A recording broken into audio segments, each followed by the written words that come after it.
Oh boy, oh boy, oh boy, oh boy!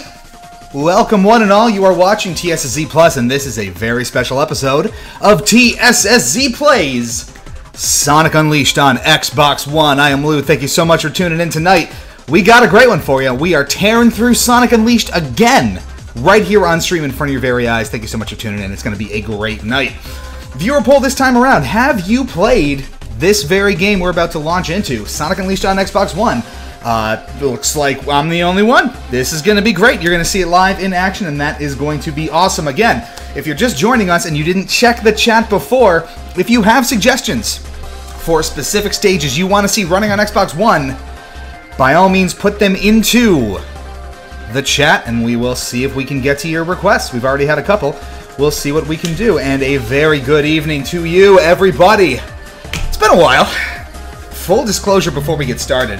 I'm a little tired. I've been working about 24 hours over the past 2 days. I was up till 6 a.m. yesterday working. Job called me out, so I'm a little tired. Really have not slept in like a day, but that's alright, because we got some Sonic Unleashed to play. And it is going to be a ton of fun. You can see my beautiful dashboard here. It is Fortnite. I'm sorry. Those are the games I'm playing. But it's right here, right now in front of your eyes. Sonic Unleashed is live on Xbox One, thanks to the backwards compatibility program pioneered by Microsoft for the Xbox One to bring hundreds of Xbox 360 titles over to the One. A couple of caveats on that.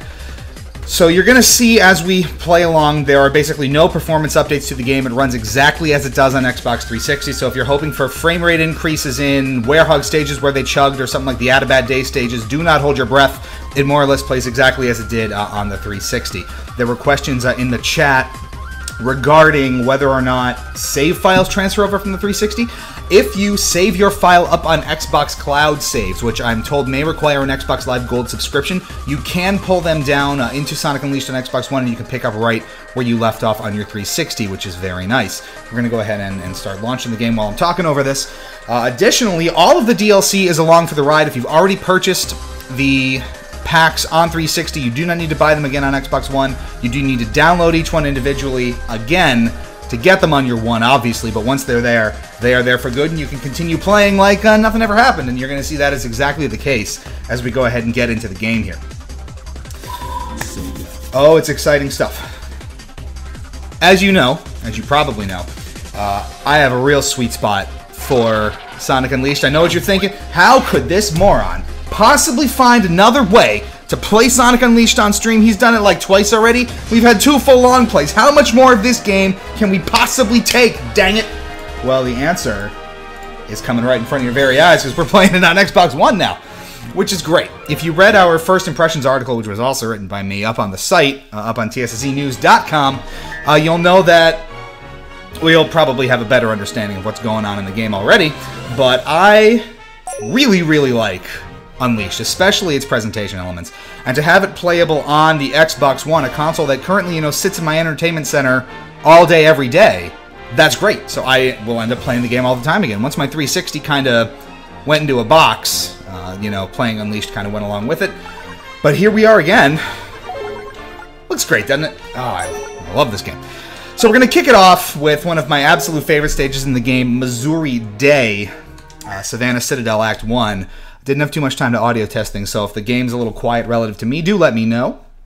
And we'll make some changes, and I know you guys had some suggestions for other stages to play, but you can see this is the granddaddy of them all, folks. Sonic Unleashed is running live on the Xbox One in front of your very eyes, and it is a sight to behold, and by that I mean it is literally just Sonic Unleashed. You're probably going to see the frame rate tanking already, because the more I think about it, the more I realize this game wasn't exactly the best performing game on the market, was it? We're going to play 1 or 2 of the Had a Bad stages as we progress through this evening, and you're going to laugh. If you forgot how poorly those stages performed, you will remember in a heartbeat. So we're just going to kind of do a nice leisurely run of Missouri Act 1 here. I know. Get back into the swing of things. Do that, got to get off of those things pretty quickly. Now we're going to talk all about you know, especially from my perspective, what I wish they were able to do with Sonic Unleashed, bringing it over to Xbox One, at least in terms of, you know, the backwards compatibility enhancements that may or may not have existed. You know, with things like the Xbox One Enhanced possibilities, Xbox One X Enhanced, excuse me. Hard to play games and talk at the same time. You ever notice that? It's insane. So here we go here. I've been really brushing back up on the hard versions of these levels, the DLC versions. So to go back to the normal stages is refreshing. It's nice to not, you know, get hit by something every 10 seconds. QuickTime events, of course, key to the Sonic Unleashed experience, where in something like Generations you would have the trick system blasting you over gaps and the like. Here it's QuickTime events, which in DLC stages, as you may remember, can be rather punishing. And you gotta keep an eye out for that. They will come at you no mercy. Let's see if we can lock onto that too. Sometimes you can game that a little bit. He just blasts himself away. 333 rings, nice even number, I guess. And there we are. Quick look at how Sonic Unleashed runs on Xbox One. More or less exactly the same as it was on Xbox 360. You will see that there are very few, if any, improvements to be had here, which, you know, has pros and cons. It's no worse than it was on 360, but it's also no better. Let's get to some of the chat here. Supersonic Swag. From what I've heard, the game on Xbox One has a very small frame rate improvement. That is not the case, I don't believe. I don't have hard numbers to back that up, but anecdotally, it seems like it plays exactly the same. It seems like it's the most stable version so far. I mean, some stages still feel like your console's going to melt, but that just seems to be par for the course with this game sometimes. Drake's Cove. I would say Unleashed would benefit with a re-release, enhancing everything 60 FPS and lower metal requirements. There are a ton of things you could do to tweak the Sonic Unleashed experience to make it, possibly in my mind, sort of the de facto, at least, modern Sonic boost experience. You already have what is built in, what I believe to be the pinnacle of the Sonic series in terms of presentation. The graphics, the art direction, the music, the sound are basically at the top of their game in Unleashed in terms of what Sonic Team has cranked out over the decades. And personally, like on a side note, if all we got from like this point on was games built in the Unleashed style, I'd be the happiest camper. But I know that's not the truth. I know that's not how it's going to work, so what can you do? We're going to go through the DLC version of Jungle Joyride Adabat next to show you just how bad, again, the performance is in Unleashed, if you haven't seen it already. So, let's get into it. One thing that may not show as obviously on stream is the, not the frame rate, but the resolution of Sonic Unleashed. As you may know, it runs basically at 720p. Just as it did on the 360, no resolution gains to be had. And that, I think, is part of where Sonic Unleashed is showing its age the hardest. How did I manage that? Oh, that's cool. We are pros at this, folks.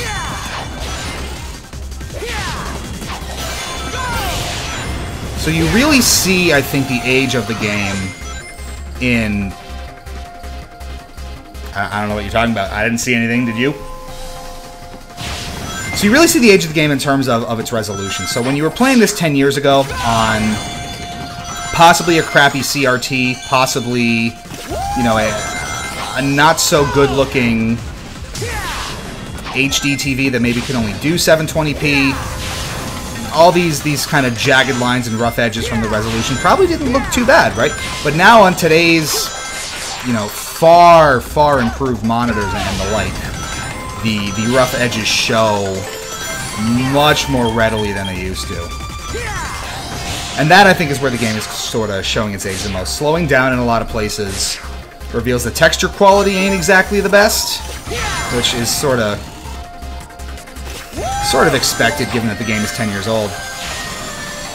But we'll get into how all of that could potentially be improved down the road. You're going to see not as much of a frame rate disaster in the DLC version because you don't have the 3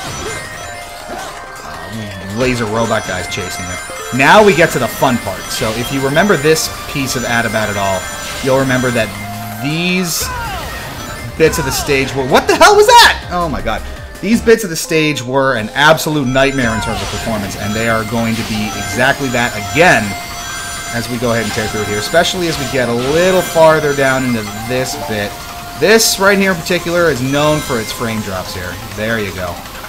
That had to be single-digit frame rates. This thing falls. Oh god. This bit. Okay. So we have a couple fun little tidbits I can share with you in terms of clearing this bit effectively.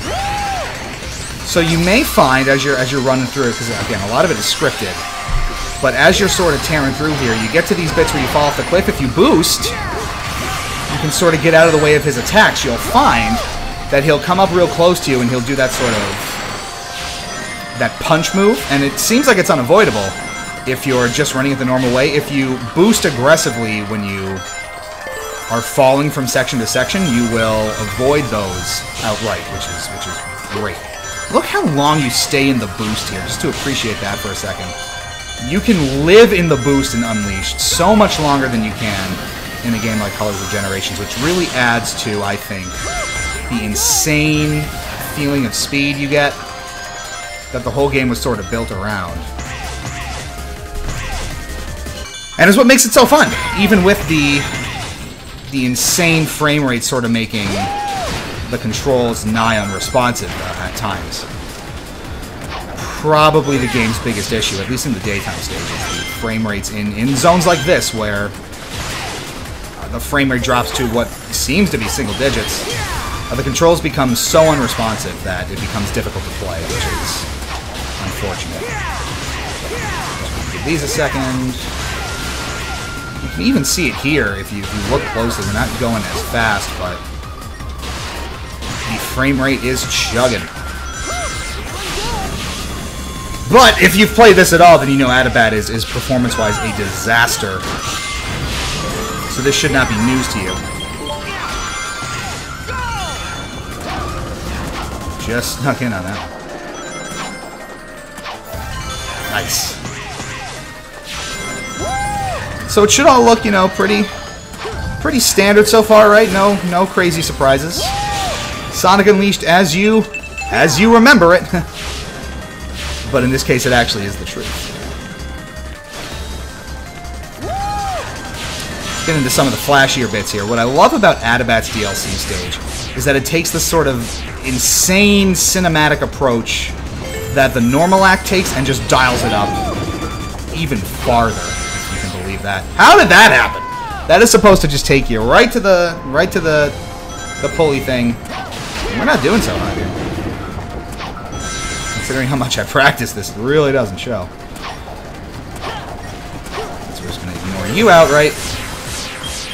And you can catch a glimpse of the goal ring as you run around the waterfall in one of the coolest set-piece moments in all of the DLC, if not the entire game. This is just nuts. Look at this. Oh, man. I want these kinds of games again, man. So you whack some dudes and everything looks fine. What are the odds of that? That's pretty good. Only me. That's the plus in TSSZ Plus, my friend. You die, everybody dies, and down you go. Can't land on that, but we can land on the spiky thing. Oh, just fine. And there's your act. Still a performance disaster, still all the normal flaws that are built into Unleashed. And that's an S rank somehow. Don't ask me how that works. And we are good to go there. So, we can start talking about what works really well in Unleashed that shows throughout the entire experience. Xbox 360, Xbox One, however you play it, how does it work in terms of how we remember it? Well, obviously, I think, as we've said before, the presentation is outstanding, best in class in terms of the Sonic series, in terms of the feel that they're going for, right? Because it's supposed to feel like a grand world adventure, which I love. And it absolutely does. You have all these super varied environments, somewhat based on real-world locations, and it almost feels like a sightseeing trek across the world, right? You have all these different places you go, you get souvenirs of places you see. Chip keeps taking pictures with his camera as you run around the place. Excuse me. It really feels like a globe-trotting romp, which no Sonic game, I think, before or since has really tried to do. It ended up being the focus of Unleashed. I think it works really well. I would love to see something like this again. Obviously, the level design is super dynamic, incredibly creative. Does a lot of really fun stuff with creating weird cinematic moments for daytime Sonic and sort of moodier bits for Werehog Sonic. If you give me just a second here. Sorry. So as I mentioned, I've spent like the last 26 of my last 30-some hours on call and working, and I'm still technically on call through to tomorrow morning. So I'm fully expecting to, you know, have the hammer drop on me at any minute. So this stream is of course contingent on my ability to not have to work. So there it is. What else are we doing here, folks? I want to show you one stage that I don't really complete flawlessly all the time, but I really like, and also shows the obscene frame rate. What is it, Act 4 or 5 in Chunnan in the DLC. This completes 4 full laps over water. It is ridiculous. Really fun because of how varied everything is in this stage. If you've never seen this bit of the DLC, it's a really neat take on the complete laps level style that Unleashed has a fair bit of. You can see the performance is not great already, and it's only going to get worse. Basically, the whole thing runs over water, which is a challenge. So you just kind of have to find your path. There are some boost pads to help you. There's a little bit. Doing alright so far. I'm going to kind of try to focus up on this. Real important to hit those rails. It's just kind of a cautionary thing to keep you aligned as you go through this. Still moving, looking good, feeling good. I said it, and now it's over. See what happens? See what you do? That was a nice one. Ooh. Look at that, we saw that coming. Wow. Alright, so we're just gonna avoid that entirely. There we go. Look at that. I just almost like cheat and follow the dash pad. Alright, with a little bit of foresight, we can miss it entirely and mess it up again. That's just how it works. Why can't I do any of these right my first time on camera? I can do these fine.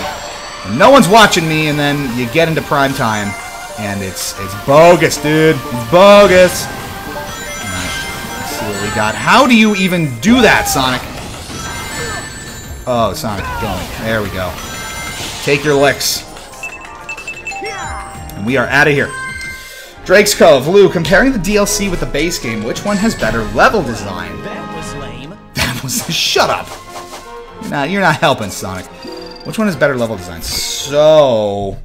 That's kind of a mixed bag, and it sort of depends on what you're looking to get out of the game, right? If you just want a sort of more laid back, almost cinematic experience where it's not as challenging on your reflexes, then the base stages are definitely the way to go. What I like about the DLC is they tend to put a more unique spin on the levels that already exist, especially the hard mode versions of the main acts that are several minutes long, and then the shorter ones you get tend to play with the ideas in interesting ways. The main game's extra acts do that, but you get a whole bunch of additional content and different takes on that with the DLC. So, you know, for example, one of my absolute favorite stages in the game, because of what it chooses to focus on, is Rooftop Rod in Act 5 here, which is basically entirely homing attack based. As you will see, if you've never seen this one, you are so high above Spagonia. You get sweaty palm if you're a kid playing this back in the day. It is ridiculous how cool this stage is.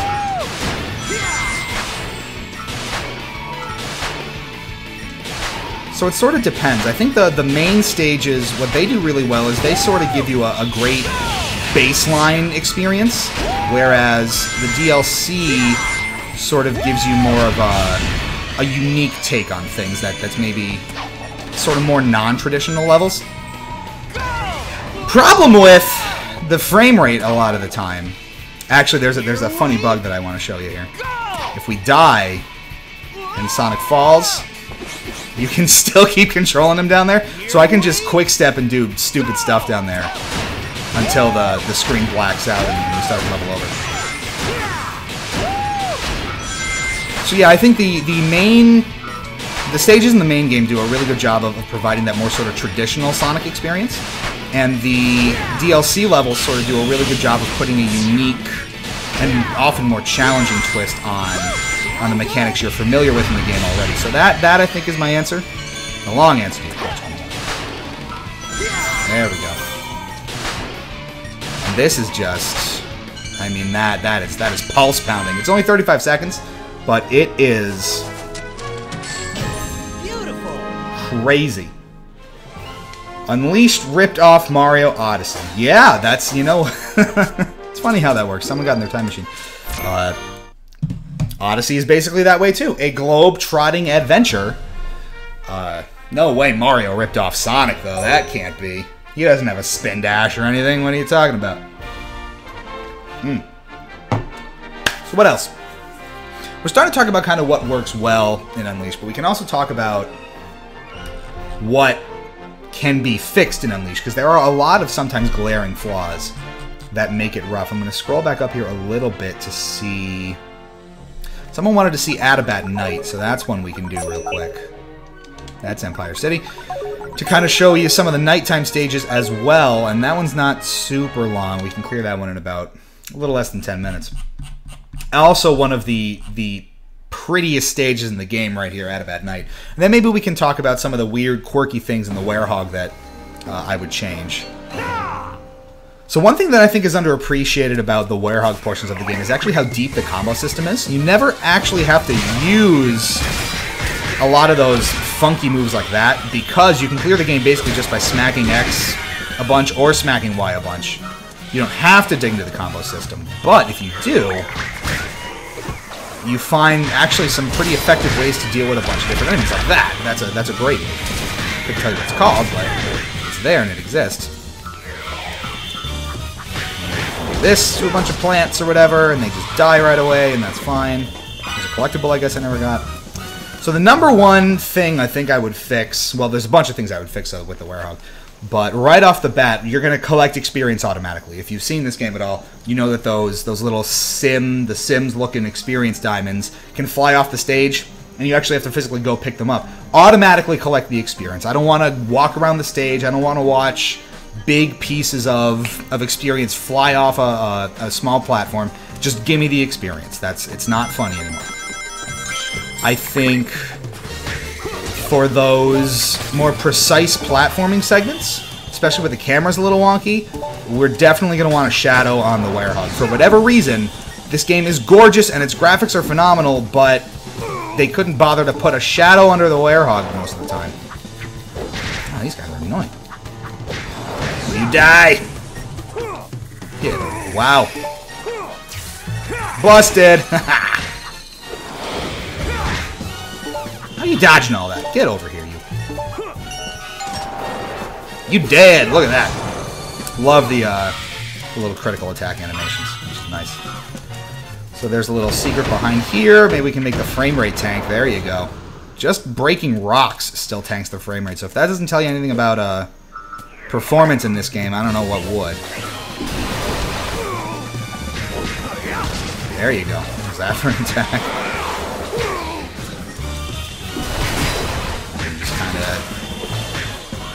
Work it a little bit, and there you go.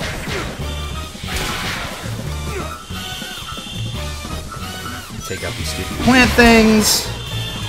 They're just a nuisance. They're never challenging. They're just sort of a nuisance. Of course, I acknowledge Pun Night. Every night is Pun Night in my house. So what else? I think the big change is, if you really want to talk about what needs to be changed in the Werehog, give them a shadow, let me automatically collect experience, maybe shorten some of the levels, and what was the other one? Maybe different music would be nice. So every encounter you get into is this sort of, you know, upbeat, jazzy, da da da da da da. Maybe different, more energetic takes on the level's main theme, for example. There's phenomenal music for most of the daytime or nighttime stages in Unleashed. Why not feature it a little more? Use more upbeat versions, more maybe energetic or dark versions of the main stage music instead of cutting to this weird jazzy bit. What are you doing? Just a thought. So, you know, Jungle Joyride Night, the track in this game is so good. It's probably one of the best on the soundtrack, which is already one of the best soundtracks in the game, or in the series. Use it. Emphasize it a little more. Don't go back to that boring old fight theme every single time you have an encounter that's not, you know, a big baddie.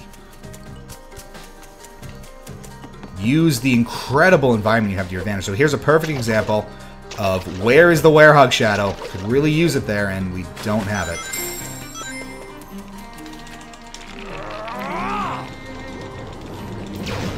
But again, you just sort of see the environment here. And again, this was a great one to pick, whoever suggested it in chat, because you see just how gorgeous this art design is. Back in 2008 especially, you got to stages like Jungle Joyride Night, and you would see this beautiful use of light and color and art design, and it blew you away if you paid attention to this kind of stuff in your games. It is beautiful.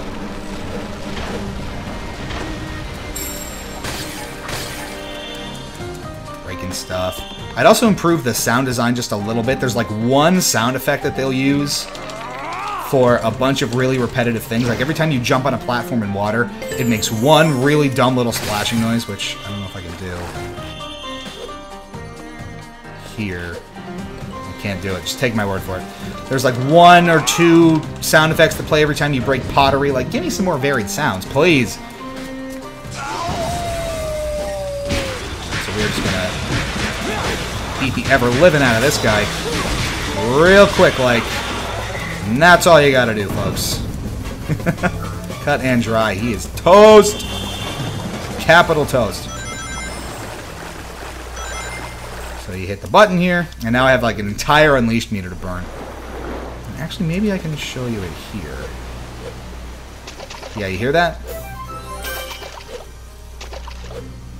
Same sound every time. Why? At least vary the pitch or something. Like, it can't be that hard, right? Oh, God. Oh, we made it. Okay. Never really sure. That shadow is not super helpful. So this is one other bit that I don't really like about the Werehog stages. This fiddling with the camera stuff. So when it locks you into a certain angle, you can look around a little bit with the stick. You can't fully rotate, and it just looks really janky when you fidget it around. So smoother camera control in these sections, if not full camera control, would be nice. I don't know. Did I go into the waterfall? I'm not paying attention. Like I said, it's hard to talk and play at the same time. I'm trying. Maybe a little more control over him when you do a running jump would be nice too. You just kind of get committed to a jump arc, which I'm not sure I agree with all the time.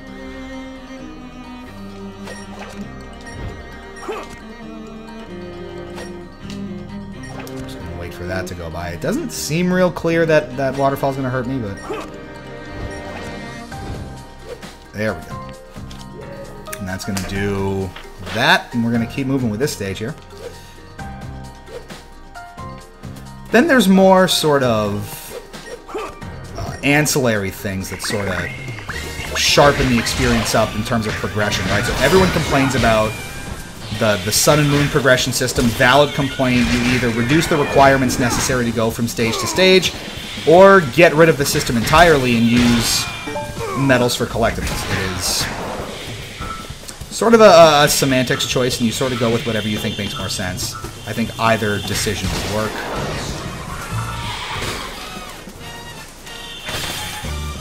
But it's little things like that. And then the only real suggestion I would have for daytime stages to improve it would be the more consistent frame rate, you know? Because of how much it can tank in some areas, where I'm assuming it gets to like 15 frames per second or lower, where it's targeting a locked 30, it really impacts your ability to smoothly and fluidly control the game.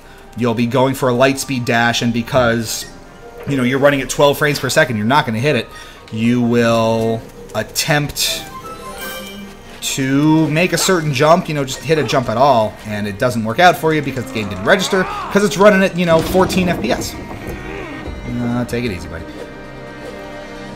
So it's that sort of stuff. Some of it's quality of life, some of it is genuine, you know, changes being made to the design of the game.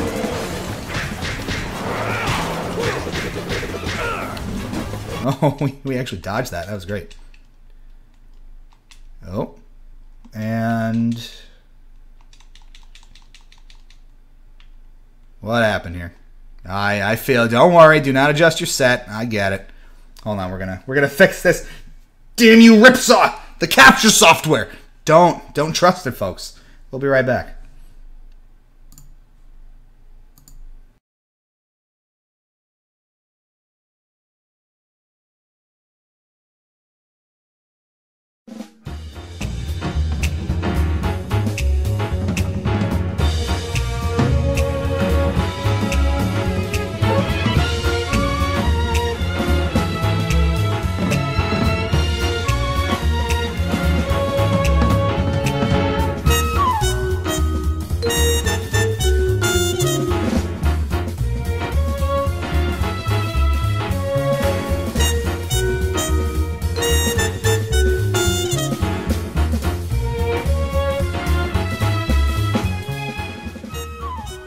I think we are good. Let's see if I'm right. Can you hear me go with the menu? You can.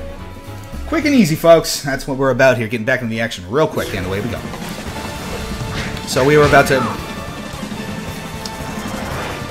Wow, call it a day with this guy, but I don't know what happened there. He just kind of locks into that dumb little pose. How did I do that? Nice dodge there, I think. Like, look at that. He's just kind of hanging in the air there. What move was I doing? Look at... that's so stupid. Oh, I gotta look up what that move is. First I gotta actually know how I trigger it, I guess. There you go. Little slice and dice at the end there for style points, I guess. And see, there you go. I get a ton of experience for beating him. And it just kind of all lays out on the field. Just give it to me straight up. Don't make me work for it.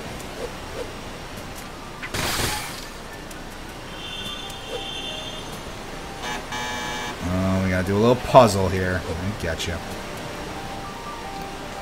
Been a while. I haven't done this stage in a while. So while we're meandering around here, folks, we've been kind of talking about what you would do to improve Sonic Unleashed if there was a full sort of remaster to be had where, you know, Sonic Team and Sega take the opportunity to really scrub the game and fix up a lot of its flaws. What would you do? I'll elaborate when I'm done playing the level here. I've already provided a bunch of my suggestions.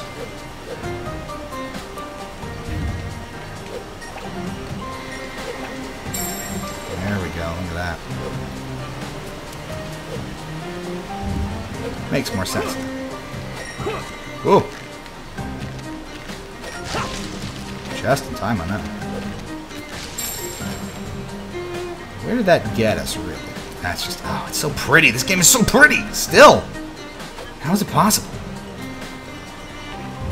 I like the sort of second he takes to compose himself when he falls from a great height. It's clever. Not innovative, exactly. A lot of games do it, but it's a nice touch. It's attention to detail. Shut off the waterfall, and there is your goal ring, folks. Let's get over there. I like even the water effect is nice. That looks like they really hastily blocked something off behind there, but there we go. Not an S rank, but that is okay. We got a lot of experience out of that one. So let's talk a little bit about this. Again, please keep putting your suggestions in the chat for what you would do to polish up Sonic Unleashed. But I think the obvious list of improvements is as follows. You're obviously going to want to uptick the resolution, uptick the texture quality. If you still have those assets, re-render them to support 1080p, 4K, 1440p, however the new remaster runs, let's say. And even if the game just did nothing else, if you just buffed the textures a little bit and upped the resolution, it would look so good. You could probably put it right next to something like Forces, and it would look just as good, if not better. Drake's Cove. Have all the DLC included, improve the graphic fidelity, and fix the metal hunting. Yes. So I think we're past the point where the DLC needs to be in separate packs, and that is one thing I will say that Unleashed did incredibly well upon release. Its DLC strategy was probably the best the series has ever seen. Support for the game continued in the months and I think maybe even years after the game came out, where there was a steady stream of additional content for the game coming out in terms of those level packs, where 1 or 2 regions at a time would get additional stages. It was brilliant. They were like $3 or $4 a piece for a handful of levels. It was amazing. So in the remaster, you can include all of that. And one thing that I actually thought about in doing that, you can beat the main game with all of the stages that you have.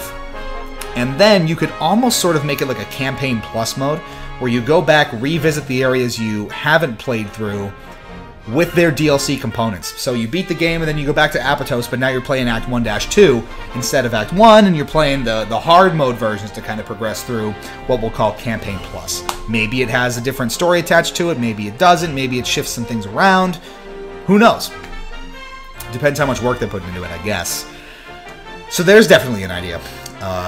Fix the graphic fidelity, obviously. Fix the metal hunting. We mentioned this a little bit earlier in the stream. You have probably one of its most derided elements is the metal hunting system. You either tone down the requirements that are needed for that system dramatically, or you cut it entirely and rework metals to unlock concept art, music in the game, whatever. Let's go to Empire City here. And then we can kind of break down what you would fix in the daytime stages, what the nighttime stages need, which we've kind of touched on already. As we continue to show you Sonic Unleashed live on the Xbox One here. Right before your very eyeballs. One of the best, in my opinion, boost Sonic experiences. Rebirthed. Unleashed again. On a new console, a new generation of games. It's nice to have it back. It really is.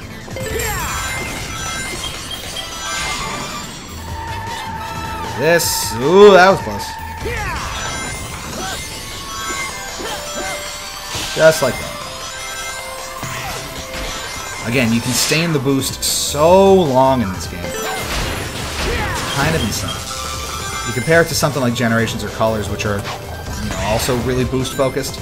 And Unleashed just is on a whole different level. Thought I could time that out. I could not. Whoa, there you go. Recovery, folks. Gotta salvage the run any way you can. That's how we do it around here. I'm also trying to think about playing this one versus the hard mode version, because the reflexes you need and the level design you're expecting is sort of fundamentally different between them. And if you don't think about it and you're getting your lines crossed, it's easy to make mistakes.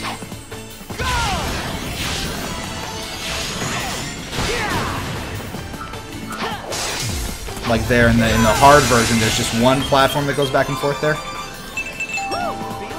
In the normal version of the game, you have all those platforms. Here's another one of these guys.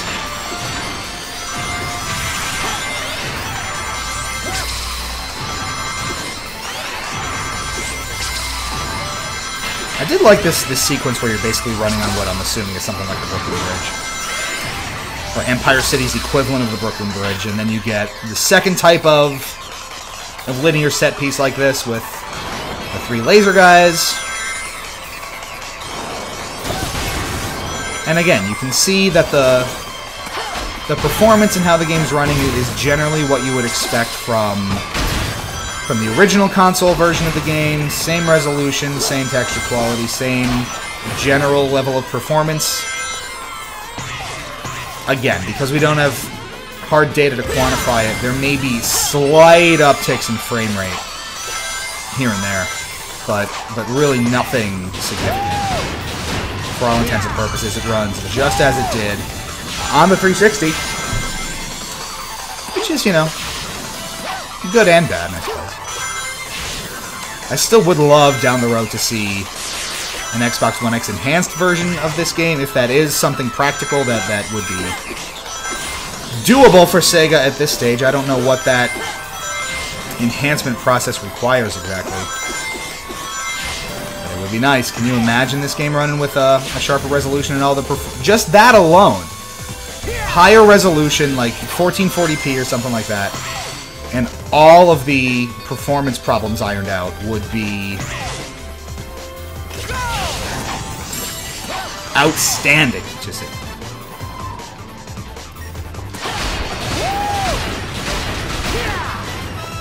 And there you go. Empire City, Act 1, running on the Xbox One. Everything's kosher. Again, it feels just like it used to. Drake's Cove. I'd like the QTEs to not kill you if you fail them and take you into a slower route instead. Well, that, I think, sort of depends on which level.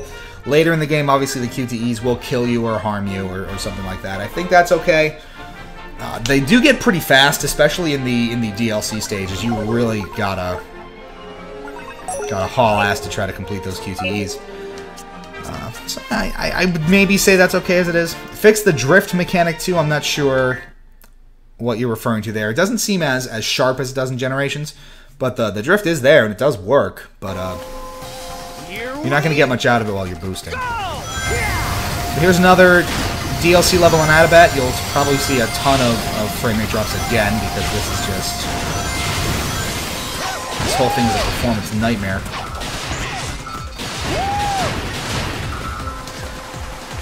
So it's levels like this where those sort of enhancements would be most noticeable, where those performance drops are just so insane, where, you know, where I'm assuming we're talking things like 15 frames per second or worse. This is kind of where you would appreciate it the most.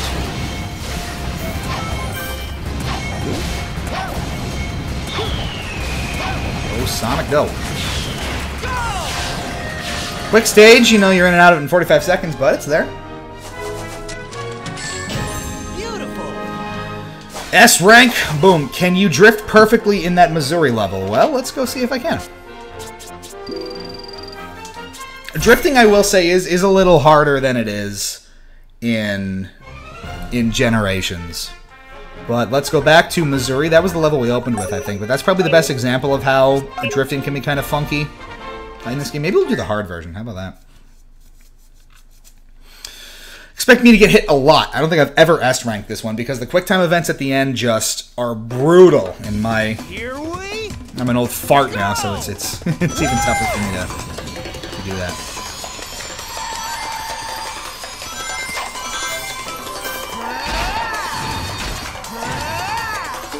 I mean, that was acceptable, right? One thing about the hard versions, the DLC versions of the levels, you'll typically notice is far fewer rings, so you have to be a little more deliberate about how you boost. And if you know you need a boost later on where the going's going to get a little tough, then you save it. Like here, there's a bit going into it where I would really like boost, so I'll hold on to it here, and we'll start boosting now, because here I want to jump through here and get on these guys. And if I came at that the normal way, that's just mean. Oh my god. So this, you really have to smash quick step or you're going to get hit. And this bit you cannot take it at a boost. I've never been able to boost through this bit. Now I can. Missouri Act 2 is the drift level, okay.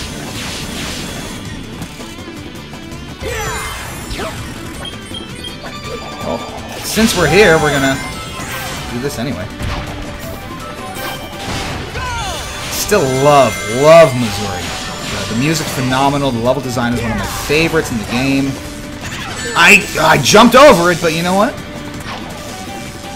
Number one thing, maybe, with the performance improvements I would assume that would happen in a remaster. More responsive jump. How hard do I have to beg for it? It's ruined so many runs I can't even tell you when jump just does not work. This one, I don't think it's really practical to boost drift through these. This quick time event is super hard. Let's see if we can do it. We did. Wow. All right, we're doing fine. Maybe we can clear this with. No, maybe not. Not too much trouble. Let's see.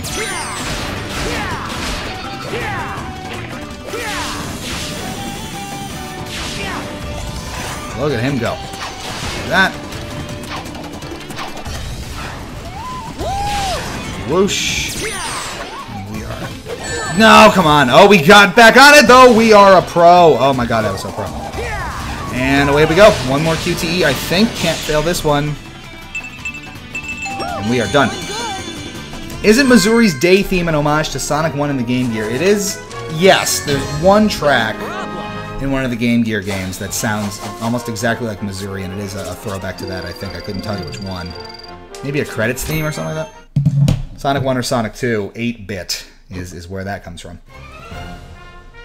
Does work need me? No. Good. So where else do you want to go, chat? We got a lot of time to kill here. I'm going to show you... I said we weren't going to do it. I'm going to show you pieces of Eggman Land here in Sonic Unleashed. Not the whole thing, because that would be insane. Just maybe the first day and first night piece. Because I don't feel like playing this for 35 minutes or however long it takes me to do it. You'll also see some interesting performance bits here in Eggman Land that are just pretty glaring. I really like the design of Eggman Land, too. This is one stage that I would absolutely adore to see in a much higher resolution, because just the overall atmosphere of it is incredible. Nah, homing attack doesn't need to work, it's fine. Checkpoint.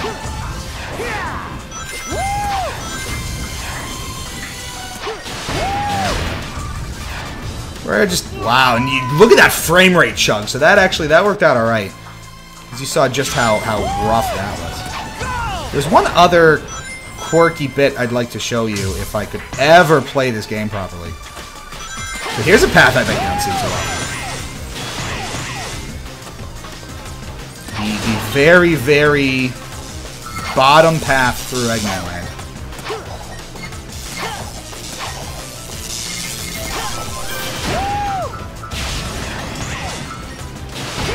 I don't think I've ever taken this route, actually, so this is... Oh god, this is uncharted territory for me. I don't even know. I don't even...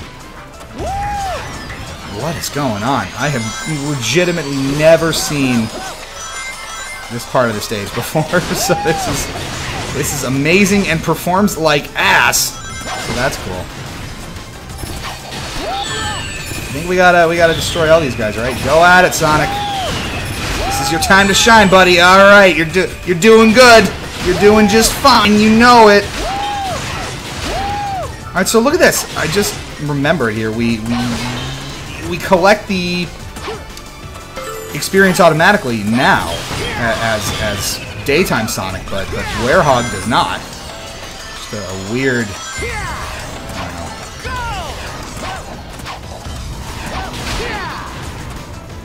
Oh, that's unfortunate. The Xbox One can't handle the power of Evil Hand. You are correct about that. How did I... We're just going to do this again. I don't know how I got to this point.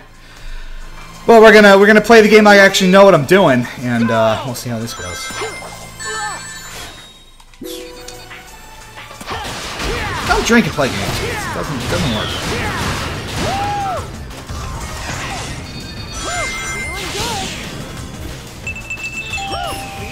cool on that one. Yeah. Trying to get to the neat bit I want to show you. Look at that chug. Oh man.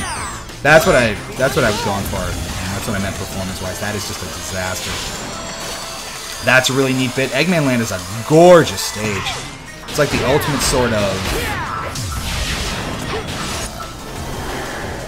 like urban mechanical nightmare zone that Eggman's ever made. So in we go into the Werehog portion here.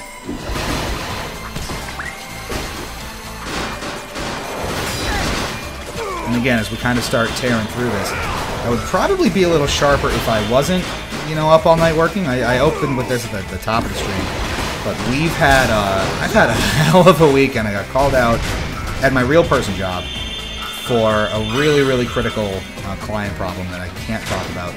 But it ended up having me work 16 hours straight up through about 6 in the morning this morning, technically, and then I had to work it again starting at about 10, so I'm a little tired. I'm working a full normal day tomorrow, so don't get old, kids. Don't do the adult thing. It's not worth it.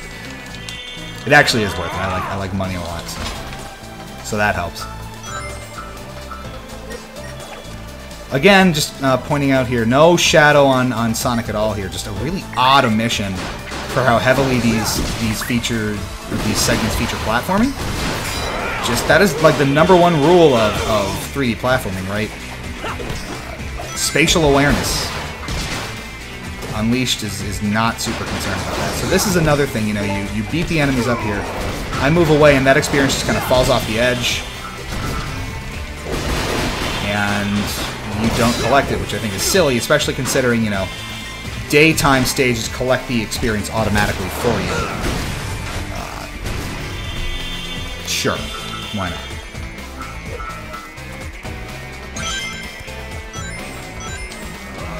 Drake's Cove notes, Eggman Land is the only stage where the fight theme does not pop everywhere. That is true, and you see just how much of a different, how different that makes the stage feel. It gives it its own unique vibe because you have the main composition playing throughout, so you sort of get more immersed in that stage's unique feel instead of just the generic in-your-face jazz happening the entire time.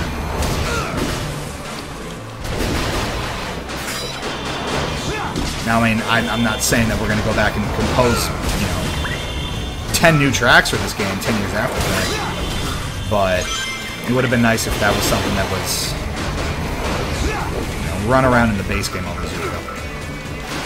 This is one of those things, too. I don't know what jazzes me up so much about Unleashed specifically, but one of these days, you know what would be super cool?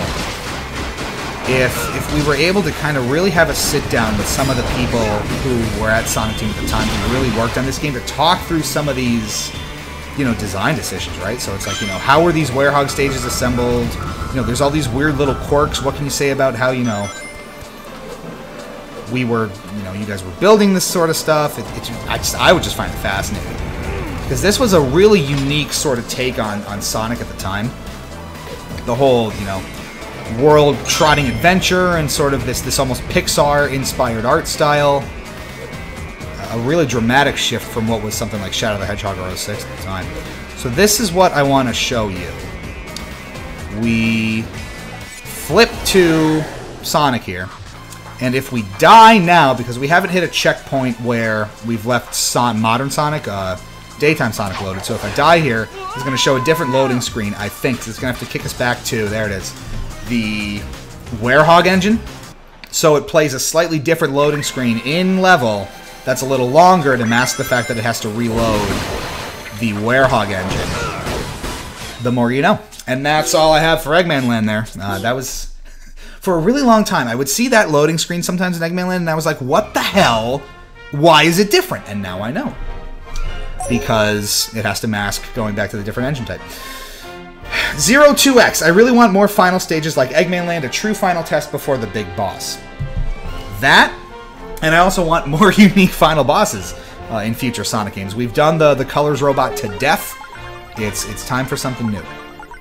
Alright, we want Missouri Act 2. It's Drift City, right? Here we go. Here we go. Oh, God. I really need a nap. Oh. Get to the goal in time. I only have a C on this? Oh. Well, we gotta fix that, folks. Let's go. Here we... Minute 15. Go! Go!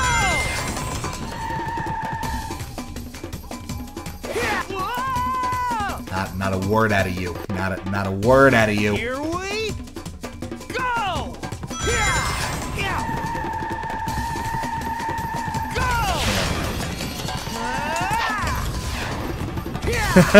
That counts. Ooh. You have to kind of lean into the drift. I don't really have a good strategy for it. But if you start into the turn, like lean into the turn a little bit before you start drifting, it helps a little bit. If I can come at it like this, there you go, see? Then we stay on track. Just like that. Yeah, because see, you start on the outside and it doesn't give you enough of a radius, so you have to kind of take an inside carve, sort of like this. See that? Because otherwise you get that. So we're gonna let's take that from the top, and we'll see if we can put all my talking into action here.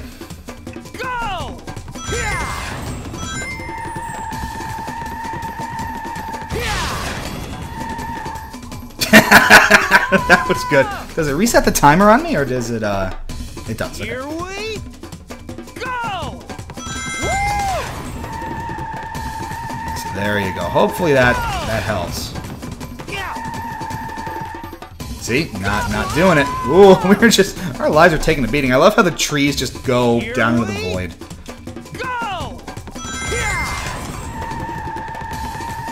Oh, there you go.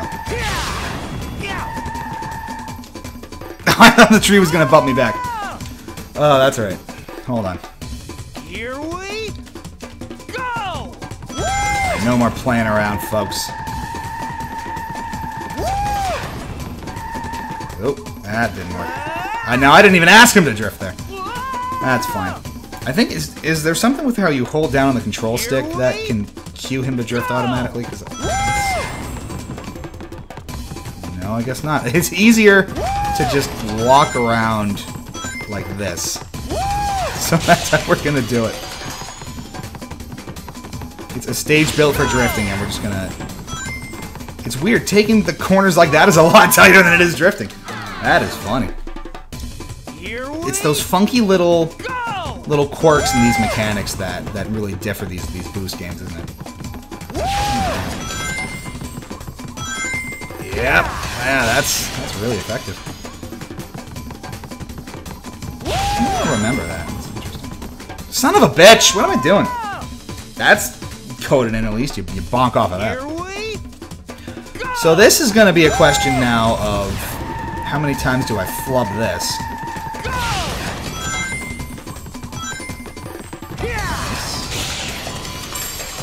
I got that second moon medal. Okay. Oh my god! What am I doing?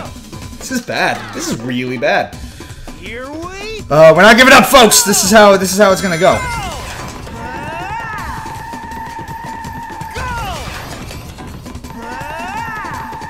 There we go. Oh, we just hit that.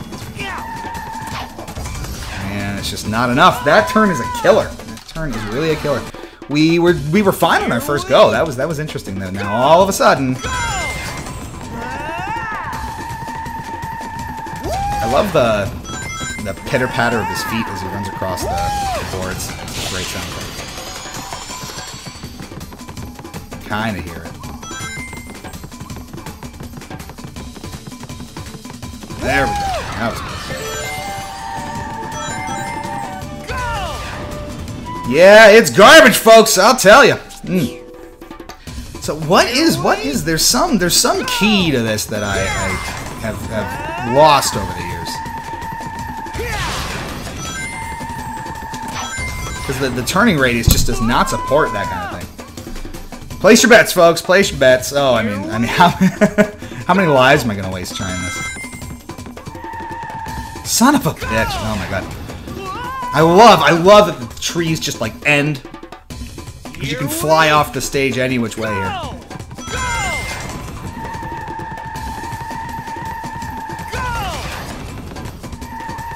I cannot. We're gonna start getting a little mad here, and viewer count's dropping. No one wants to see this, but you know what? Now we're involved. Now we're emotionally invested. This has to happen.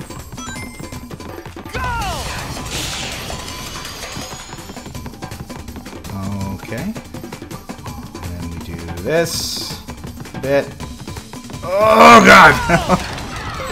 That turn is brutal. We're doing this without drifting. It doesn't matter. Who cares? Over it. This is personal now. It matters. We are involved. We are invested. Okay. How many laps are there? We're out of juice too. We gotta take it slow now. All right. Drift City, but no drifting, folks. This is how it works.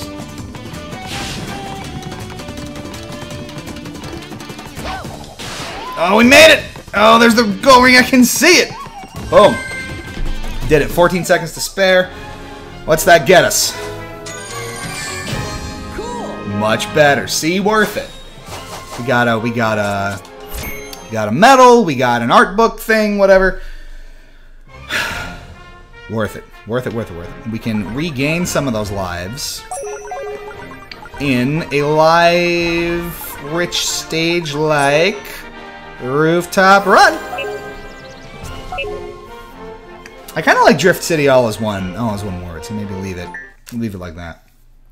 In we go into Spagonia, Rooftop Run Act 1, one of the definitive Sonic Unleashed stages. Here we go. One of the absolute best.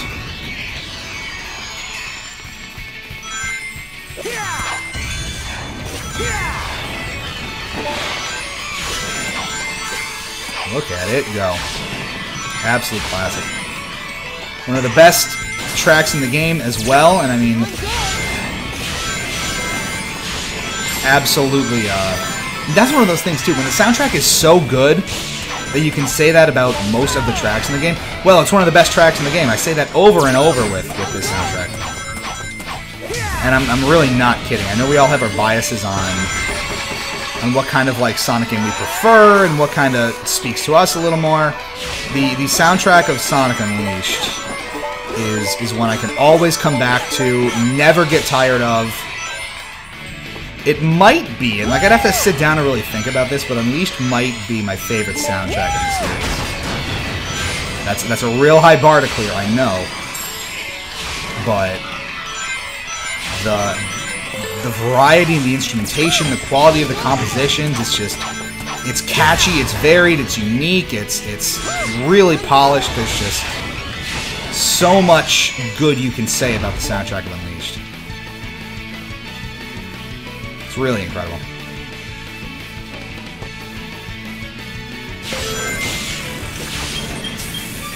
They were just really killing it in the audio department in the late 2000s over at Sonic Team. You had Unleashed coming out, you had Colors coming out, you had Generations coming out in a couple of years. Everyone working on the sound team was just on fire. Probably literally on fire, and they were like, you can't be not on fire until you compose the best soundtracks of your life. And they were like, okay, ah! And then they made some amazing work. And I'd just like to point out we were still in boost there. How long? It's almost like a game. How long can you stay in boost for? Because Unleashed, more or less, will like let you go forever.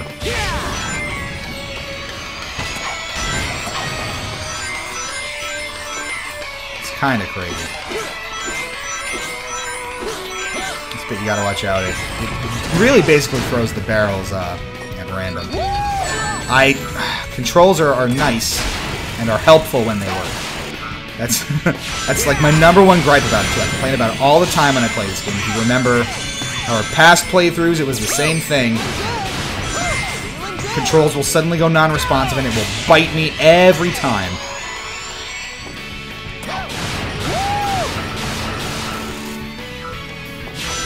And you know, we're talking about the night stages too, also for the most part have really good music. Stages like Jungle Joyride Night is phenomenal. It's one of the best on the soundtrack. Shamar the Hub, Shamar Night Hub is a phenomenal track. There are a ton of good pieces.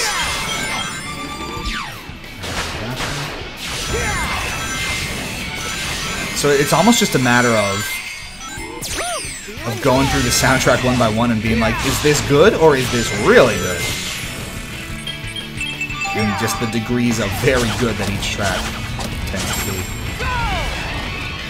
So one thing that I used to really like to do when I was younger, when I was playing Unleashed, is I would take certain stages and do what I liked to call a 1,000-ring run. So that would be me just basically running through a stage that I know was really plentiful in rings. God damn it, I'm talking and I'm not playing. Actually, I kind of want to do one of this. Do you mind if we start this over? Because I'm going to... I don't care if you mind, we're doing it anyway. To maybe do a 1,000-ring run on Spagonia here. In Adabat, it's pretty easy. In Spagonia, you just can't get hit, which is annoying with that robot bit that we just completed, because it'll often glitch up and hit the middle lane on you. And you'll get hit no matter what, which is stupid. But yeah, I would love to do 1,000-ring runs in Unleashed, because there's just so many rings running around in the main stages. It's not hard to do. In some of them, anyway. I mean, the shorter stages, obviously, it's not practical, but something like Adabat, something like Spagonia makes sense.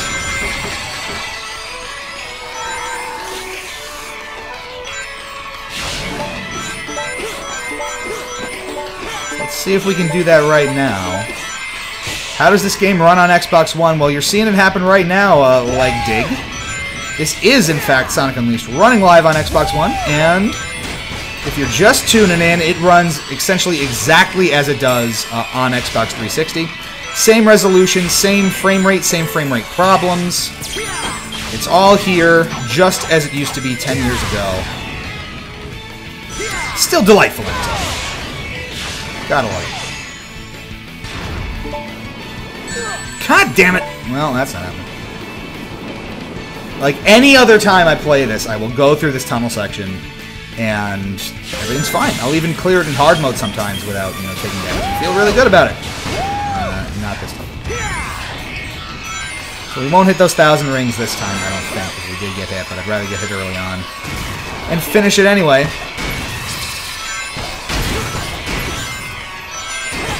You can also, when you go through those bits, you can kind of decide whether to put the emphasis on getting rings or targeting the egg robos and gaining experience out of these runs.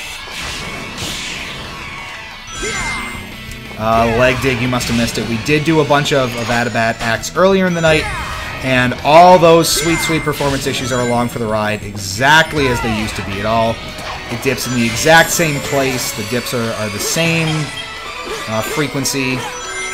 They're just as severe as they used to be. Nothing's changed. Still runs pretty well, though. I mean, it's no worse, and that's something I've been kind of emphasizing. It's no better, but it's no worse. It's kind of how it is. The joke is sort of like, it's Sonic Unleashed as you remember it. Haha.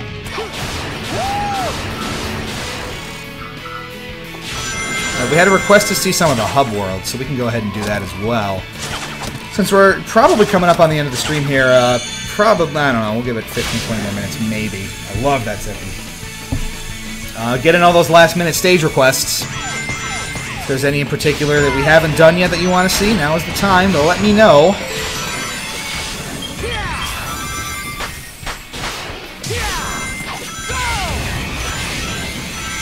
And up we go. Look at that.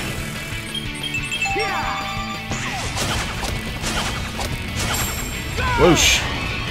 Alright, so we're not going to get all of these rings here. What I'm looking to do is just not get hit by that bug in the middle. And we're good.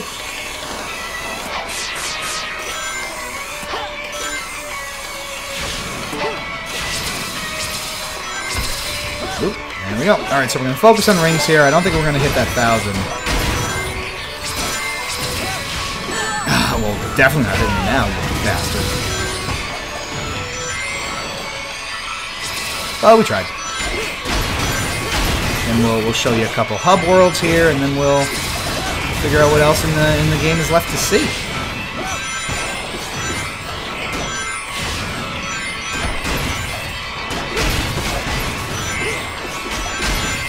All of these robots. And we are out of here. Not bad. Well, pretty bad, but you know what? We got hit twice. That's okay. Can't be perfect all the time. We're coming up on next level of life here too. That started at like 80 or 90x, so we are finally making a dent in that. I did know that the PS3 version runs at 60 FPS or targets 60. I don't know that I've ever played the PS3 version, so I've never seen that live. We're going to go to the hub world here in Spagonia and walk around a little bit, show you how it runs on the Xbox One. Again, you would expect this to more or less be as it was on the 360. You can see some of the crispy anti-aliasing and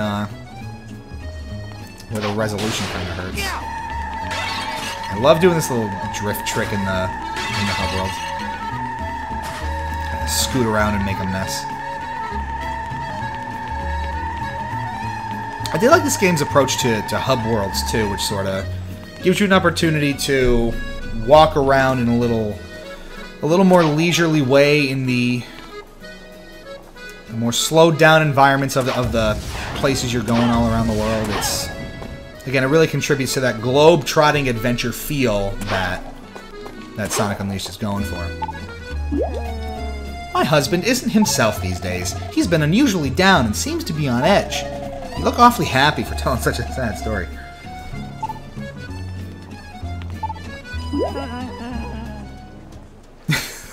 This is so weird. Yeah, Donnie is here. He's been going crazy the past week. Streaming for the Sonic Hacking Contest, and a big thanks to him for keeping all of y'all moving during the week. I love this little boost trick. Just scooting around, you know, whatever. So you can see, wow. Everything's working just fine.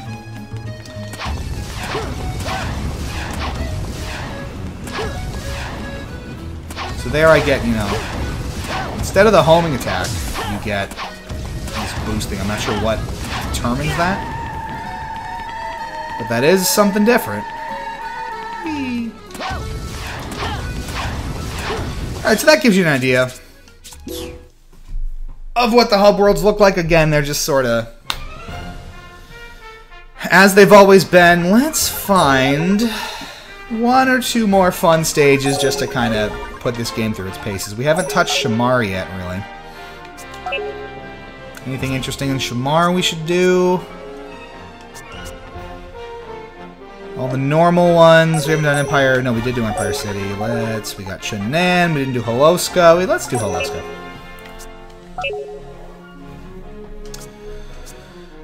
Oh, some of these are brutal, too. These DLC stages do not mess around. They are, again, some of the most creative ones. Which one is the...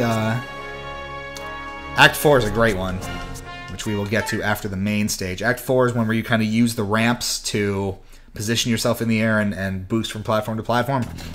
That's a really fun one. Shamar Knight does have an awesome track. You are right, the hub world, anyway. It's just phenomenal. So I haven't played Holoska Knight in a while. Let's see how this goes. We're already at an extra life. That's good.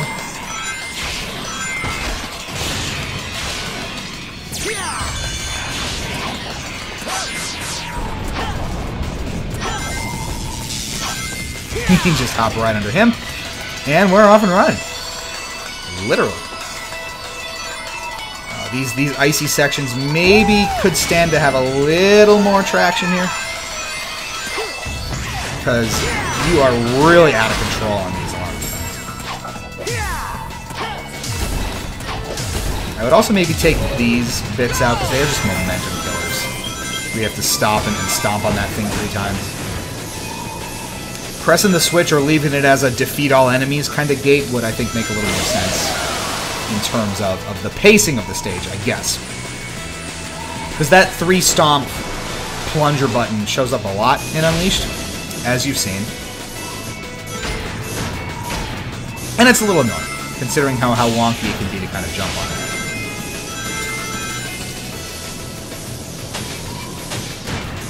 A little sledding bit, of course. Gotta have it. In and out.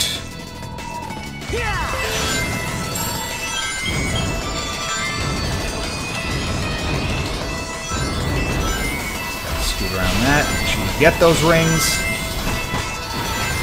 This is great. I really like the sort of vastness of Holoska, if that makes sense, because you're out in you know, the desolate Arctic area, and it feels very wide and very expansive.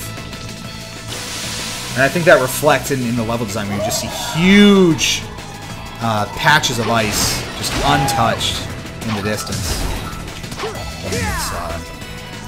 And it reflects that part of the world well, I think.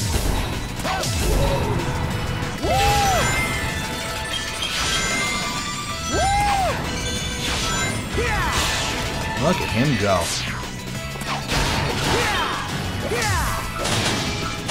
Yeah, I always like that stomping there. Where he's just kind of flooring it vertically in 2D. Looks cool. Always did. The skating sound kind of. I always loved crashing into them like bowling pin style too on the cart. It's a lot of fun. Feels pretty out of control at times too, where you're just kind of pinballing around on this thing and hoping that you don't fall off. Which happens all too frequently when I'm playing this. So we got some newcomers in the chat here. I'll address that in just a minute. The stage is almost over. And we are done. Super Skelebanes. Unleashed in Colors seemed to have Sonic Team on such a strong heading for the series. Unleashed feels so polished compared to Generations. That's an interesting take on it. I think, in terms of that sort of presentation style, Unleashed physically cannot be beaten. In terms of performance, I think it's hard to argue that Unleashed is more polished than Generations, because I really don't think it is. Leg Dig. Speaking of lighting, Unleashed has some of the best looking ice I've ever seen. Yeah, that is a stage I would love to see up-resed and retextured. Holoska would be gorgeous. The lighting, the global lighting, reflecting off of ice with that sort of shimmery property is just phenomenal. Now we're gonna get to the fun bit. Let's do DLC Act 4. Which again is sort of using the ramps to kind of propel yourself from platform to platform. Here I think. we go! Oh yeah, I love this. This stage is crazy. Again, this is just sort of an example of using the built-in sort of mechanics in Unleashed, putting emphasis on different pieces of them, and just going nuts with the level design. Really, really fun.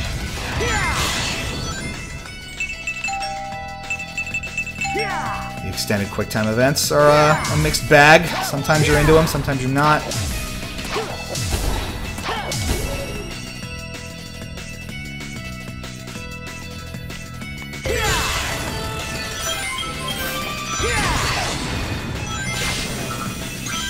Oh, why would I do that? No! Alright, well, we tried.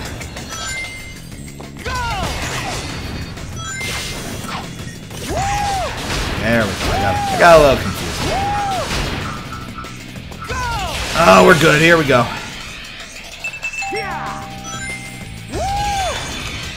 You really need those guide rings there.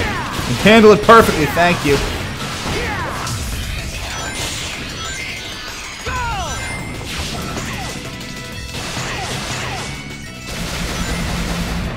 Nice. Totally ignoring that. Oh, look at that. Very good. Love that level. That was great. Alright, so we're talking about QuickTime events here in the chat, and really, if you get right down to it, doesn't a game like Sonic Unleashed really in some ways feel like just one very extended QuickTime event? You know, you're quick-stepping, you're homing attacking at the right time. It really is sort of, in a lot of ways, a very structured QuickTime event that makes you sort of, if you liken Sonic games to playing a movie, completing all of that properly is sort of playing the movie faster, which is super cool, and again, plays to the cinematic nature of this kind of thing nicely. What else do we have here? We've done a lot of the main stages, a lot of the fun DLC ones. We haven't touched Empire City a whole lot. Let's see, nothing I really want to try there. Don't know that we've been a Shamar at all. Honestly, one of the weaker worlds in the game level-wise.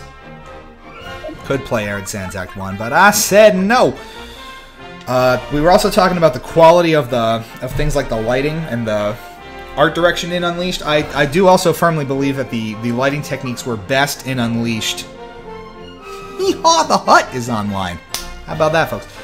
I think the lighting techniques were best in Unleashed and have not been topped, you know, in anything since, even in something like Forces. So I would just, I want this again, and I don't know how else to phrase that, but if we really, like, if Unleashed was up-resed and it was, you know, brought up to modern resolution standards, 1080p, 1440p, 4K, I just think it would drop Jaws, because I remember how readily it dropped Jaws back in the day when it, you know, looked this good. Just think about it. Apatow seems like a pretty good place to go next. Let's try. I like this stage. This is actually built into the main game. Oh. A Sonic hacking contest entry had given Unleashed lighting to Generations. What I really want to do is give Generations resolution to Unleashed. That's what I'm looking for. Who can do that? Who can up-res Unleashed? I will pay you money and feed you cookies, and you'll have my appreciation forever.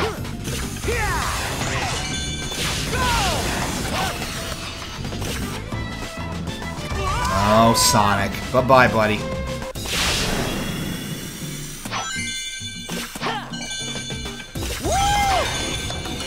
Yeah, Drake's Cove makes an interesting point.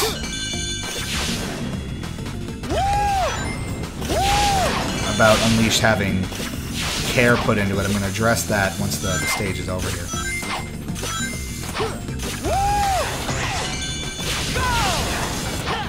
There we go.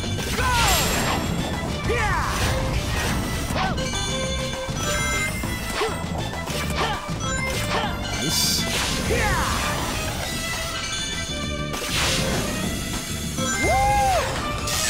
Oh. Didn't even see them coming. Doesn't matter. We are moving on. Up you go. Oh, we are out of boost too.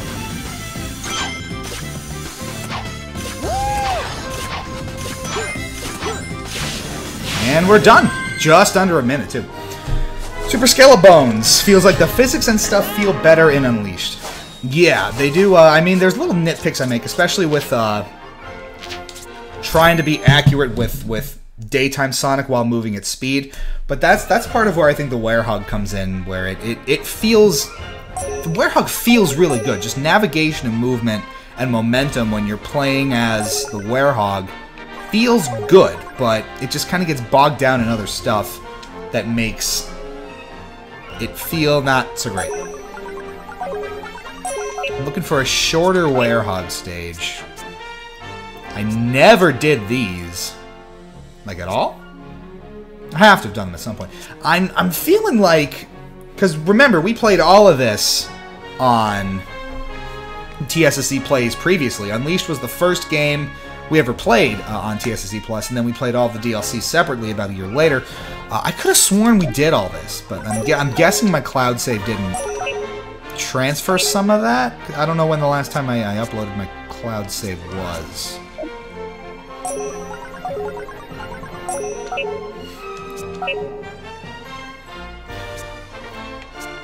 Rooftop runs, nighttime stages are interesting. Let's maybe see Apatos here. These all have the same picture. Interesting. Oh, those are the super, super hard ones too. We're not touching those tonight. Drakeskov, I need something like this again. Oh, we all do, folks. We all need something like Unleashed again.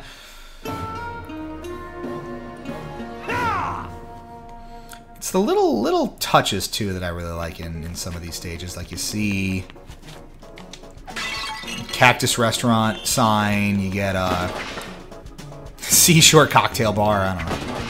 It's just those nice little ambient details that are especially important in something like the Werehog stages because you're spending so much time going slow.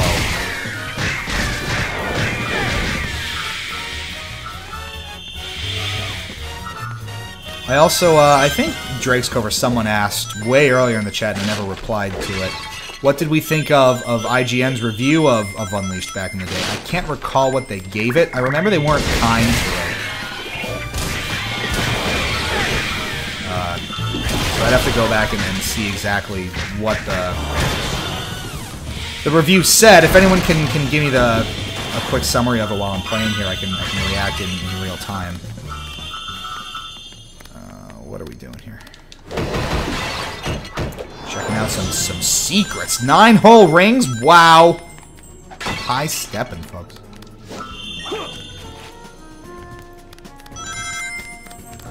Again, if you can really stop and appreciate the ambiance in a stage like Apatos Night, where you're just kind of moving at a slower, more methodical pace, there's more opportunities for exploration.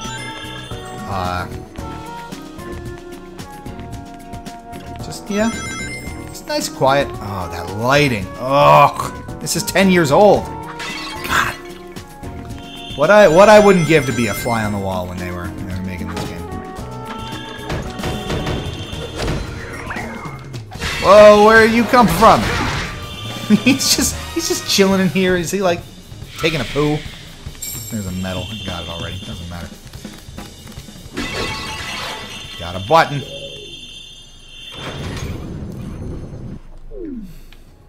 And a record I never picked up. This is a lot of stuff that I missed. Oh, okay, this doesn't tank the frame rate.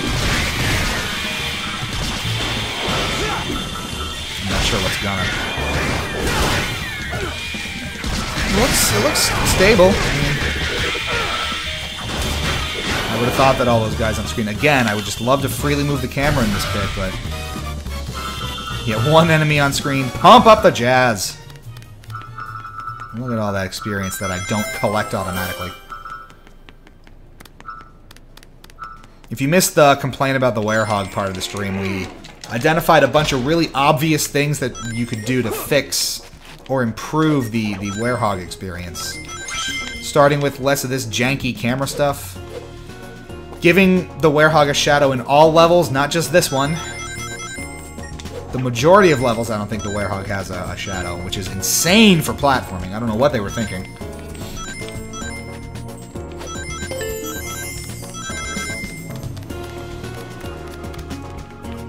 Again, I would really like to freely move the camera around in this bit, but the Sonic team says no, because then it'd have to render a whole bunch more stuff. You can see the windmills in the background. There's some really nice kind of cliffside shot. You can see all that's textured and nice. Chamomile Hotel since how long? 1979? 1970. Good for them. Alright, we got some comments in the chat here. Oh, this is gonna be fun. Let's tackle these guys. Cue the jazz!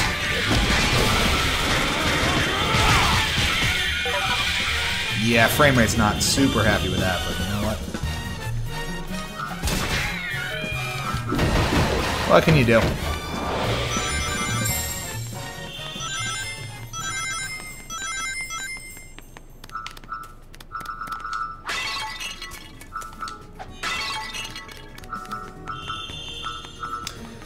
Lenobro says, Hillary Goldstein from IGN gave Unleashed a 4.5 out of 10. That is a travesty. That puts it down around like Sonic and the Black Knight. I think Sonic 06 even averages like a 3 or a 4 on most places. Absolutely not.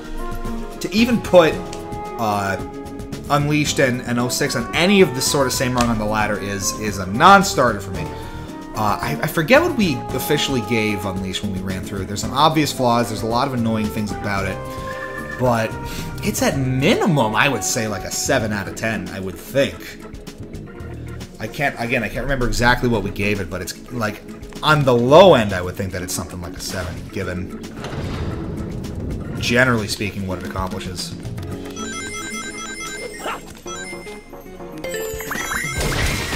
Just as a casual playing experience, like if you took all of the ancillary crap out of it and you basically like just had the daytime stages and cleaned up the Werehog a little bit, you'd have a phenomenal game here.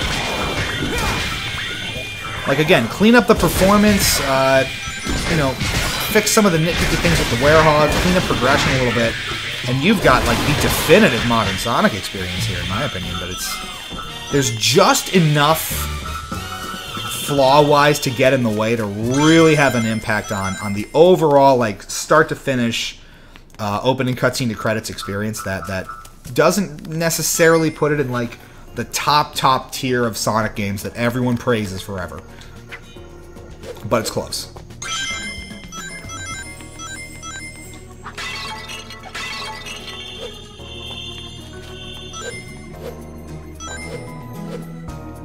Anyway. That music, you know, I can understand that would start to frustrate some people, just hearing that same jazz loop over and over and over every time enemies appear on the screen. You have a gorgeous soundtrack that you just obscure because you have to make the trumpets go nuts. Like, it faded out because I finished one encounter, and then it immediately started back up again when I moved back to this part of the level. Oi.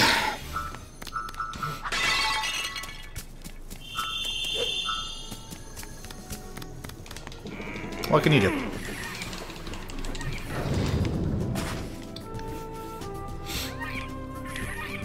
this is gonna be fun.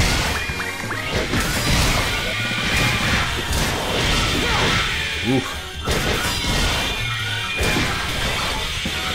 Again, why can't we have more than one, like, pottery smashing sound effects? The budget ran out right at that point, I bet.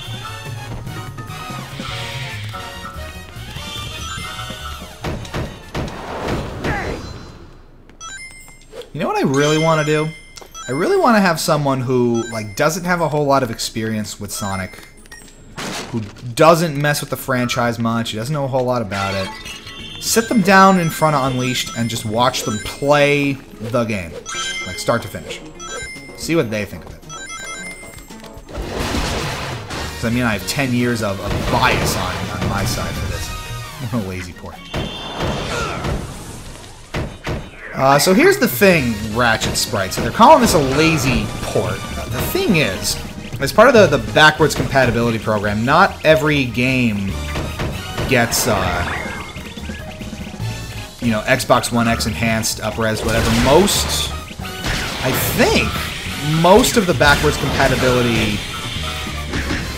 titles are just, you know, ported over versions of their 360 incarnations with no abject improvements made.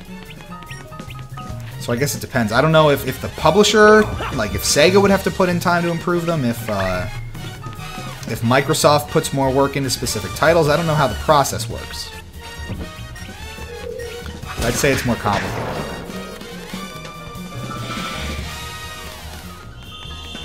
And Lenovo's right. It's not strictly a port, per se. It is the backwards compatibility, emulation, ridiculous hoops that Microsoft has these games jump through in order to run effectively on the One. If you look into some of the engineering that is behind bringing these 360 games to life so seamlessly on the One, it is jaw-dropping how effective their methods are, but how insane their methods are at the same time, because it's incredibly involved to make any of this work.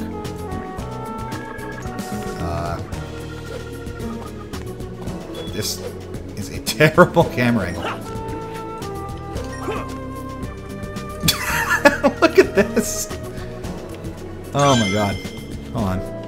You're dead, son! Woohoo! Look at him. He's dead now. That's a great shot, too. Oh, man. God, this game's over. Fix the camera. Ugh. I really don't like the forced perspective bits in the Werehog where you have to get onto platforming like this and you can't move the camera around. So you're kind of at its mercy. If the camera switches angles on you, well, I can just do that. Then you're hosed. And it's tough to predict that when you're like playing through your first time. So ideally, I would like to keep full camera control on the Werehog at all times. I don't know why they force it like that, but I mean, there's got to be some reason.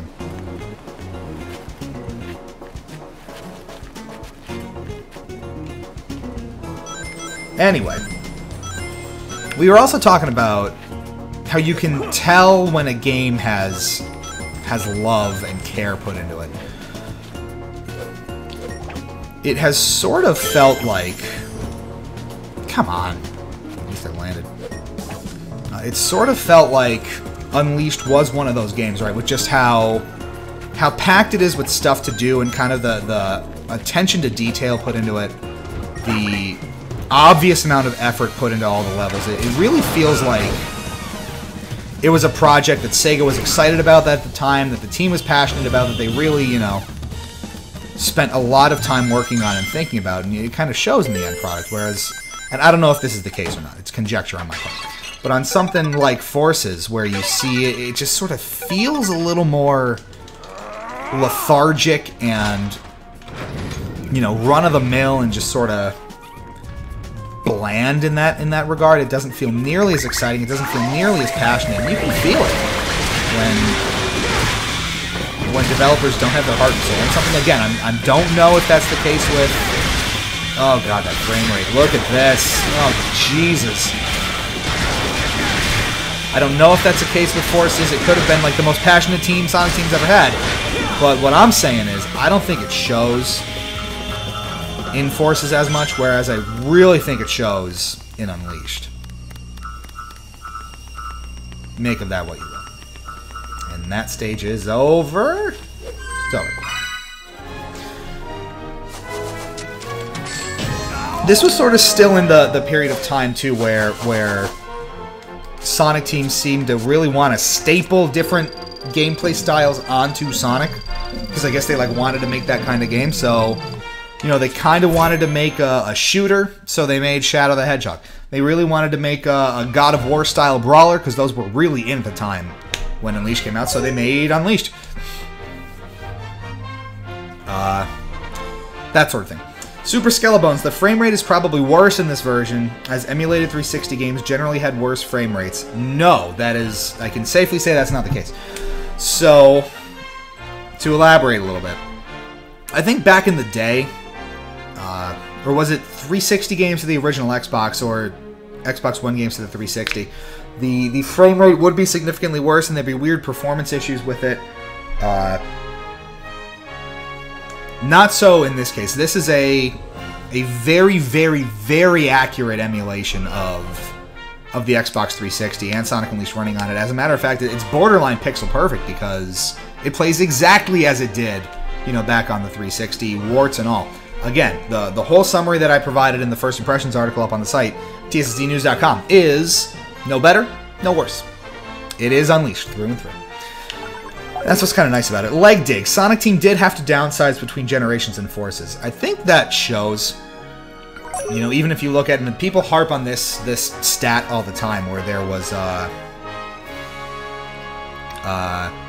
like 3 level designers on Forces versus, what do you call it? Many, many more on Colors, Generations Unleashed. So that would make sense. I can see that.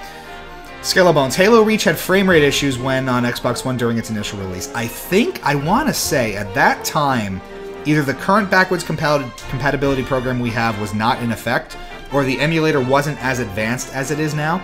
So there were more hiccups at that time. But given the backwards compatibility program that Microsoft has now and the emulation engine that it uses, it is much more accurate and essentially runs games exactly as they ran on the 360, which is super nice, because if Unleashed ran any worse, I think it would more or less be intolerable. What else have we done here? We've been going for a while here tonight, and I'm trying to think if there's anything else that we really want to see here. We have torn through a lot of this game. Where else do you want to go? We saw a lot of Atabat. We haven't seen a lot of Chunnan. I guess we can go to old Chunnan. We did do one of the fun DLC bits. We'll do the main Chunnan stage here, and then we'll maybe think about winding it down. Super Scalabones, I'd like an Xbox One X upgrade for it. You have no idea how much I want an Xbox One X upgrade for Sonic Unleashed.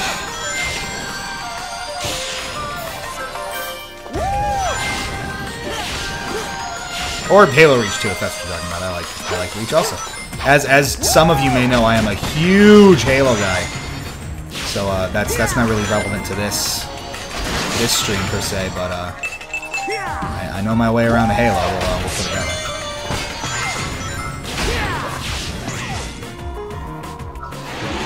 way. Love that bit. They used that dragon bit in the marketing like crazy. Whoever came up with that was a genius. SEGA got a ton of mileage marketing that dragon set.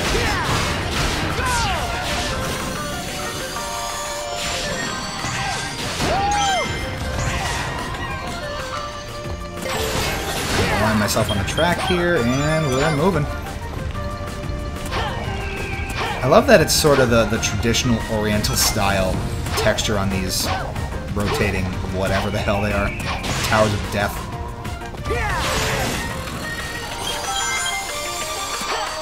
It's interesting how Chunnan sort of takes the approach of ancient Oriental style architecture meshed with the natural sort of flow of the geography of the world. It's interesting how, if you really look hard, you can see how Sonic Team very clearly took specific influences from areas of the world to build these stages that, you know, Chunnan's based on China, and how respectful they were of what these real-life worlds look like.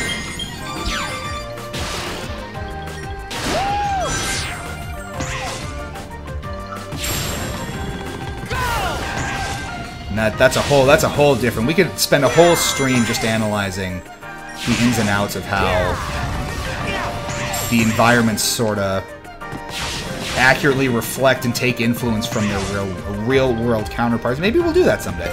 That'd be a real kind of special programming night on TSSZ Plus. Let's talk about how Chunnan is influenced by ancient Oriental China. It's a great time, kids. Bring the whole family. I don't know. I'd like to research it. I'd like to talk about it. I don't know about you.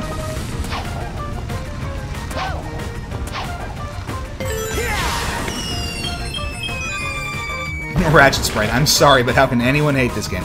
Most of it comes from the Werehog, so I mean, the general consensus was kind of at the time, strip out the Werehog and you've got yourself a game. I'd argue that, you know, the Werehog is just fine. I mean, arguably out of place, but it's functionally solid. I don't know. What do you want from me? It's got its weird quirks, and I'm sure if I were to play the game from scratch again, I would be just as annoyed with it as I was going through the first time. But it's not all bad. And once you tear through it, especially like this, it is one of the most fun Sonic games to just kind of recreationally pick up and play, right? Like you come home, you're bored, you want to just pop in a Sonic game for 20 minutes and tear through a few stages. My number one go-to in that regard has always been and continues to be Unleashed for all the reasons we talked about.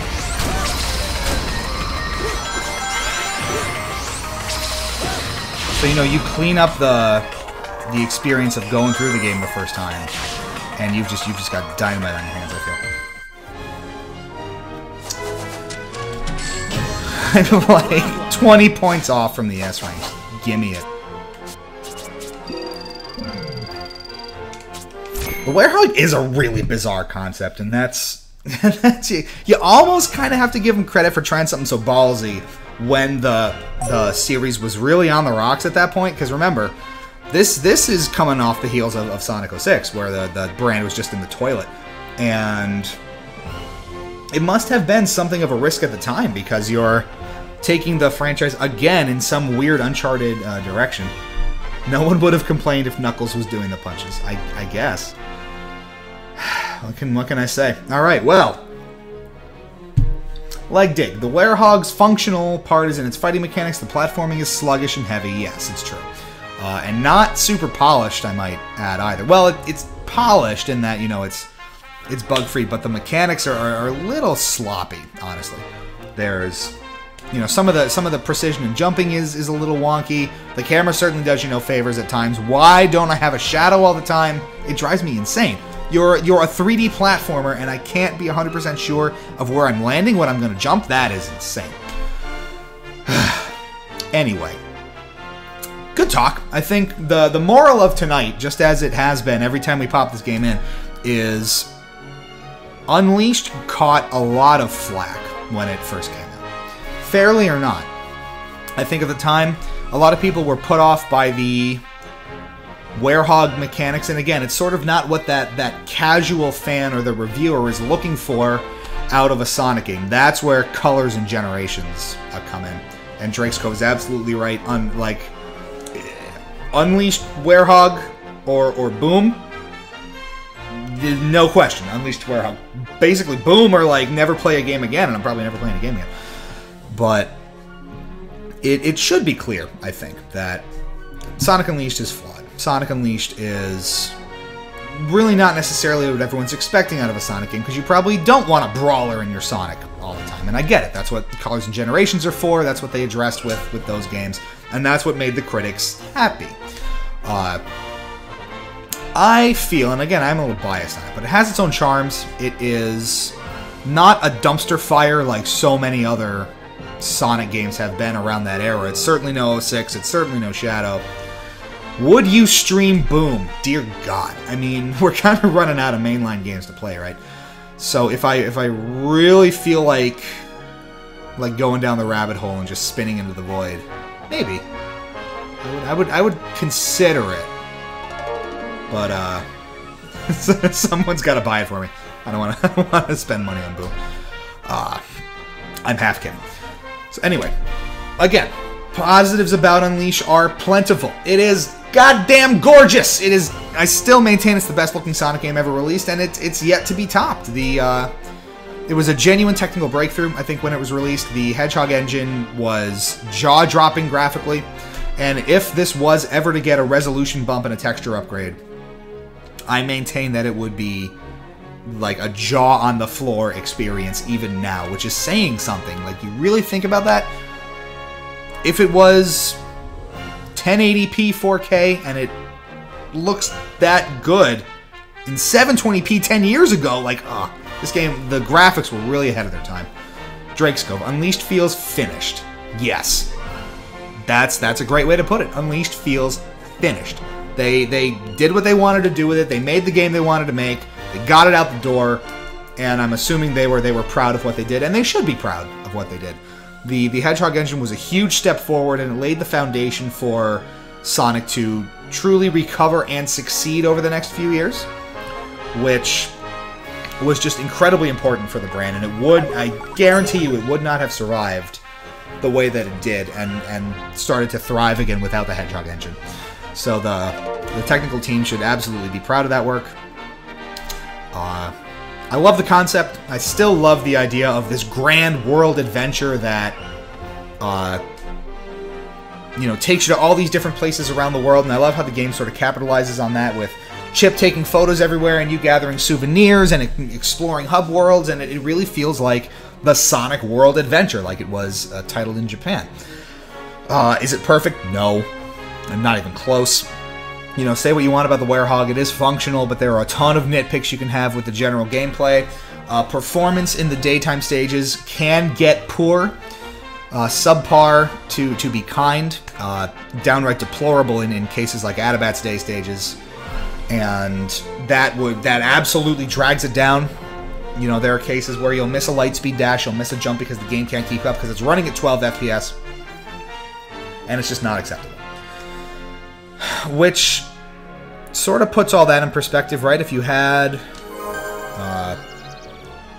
a solid 30 or 60 FPS lock on this game, I don't even want to. I'm so sad thinking about it because it's never going to exist. If we're like totally honest about it, it's better not to assume it's coming. It's never going to exist. We're never going to get that version of Unleashed, but that's okay.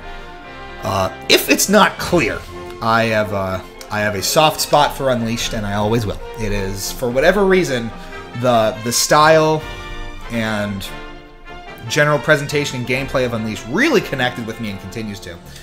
So it'll forever be one I am biased toward and will defend in the face of anyone who wants to trash it. Come at me, bro. Come at me. What are you gonna do? One more stage, and then I think we'll call it a night. We opened with Missouri Day. We're gonna close with Missouri Day. And that's how it's gonna be. Unleashed HD, make it happen, Sega. You know what? If there was any stream that I really wanted Aaron and the gang from Sega to drop in on, it was probably this one. So they can actively hear the cries of the faithful, and you know. I haven't actively talked about it with them, at least not recently, but I'm sure they're aware that, you know, in at least niche corners of the internet, there is some passion and fervor for Unleashed to have its second coming, but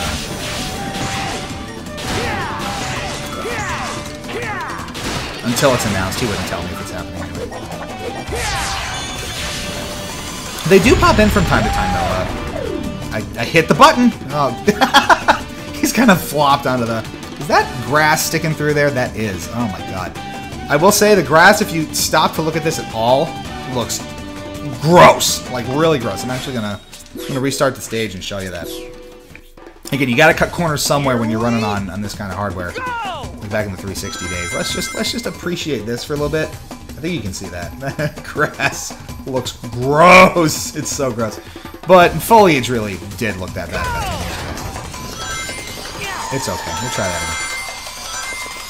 But no, as you're probably aware if you watch the streams with any regularity, Aaron and the Sonic official PR folks drop in from time to time, as would, you know, folks from Hardlight when we would stream Forces Speed Battle and all that kind of stuff.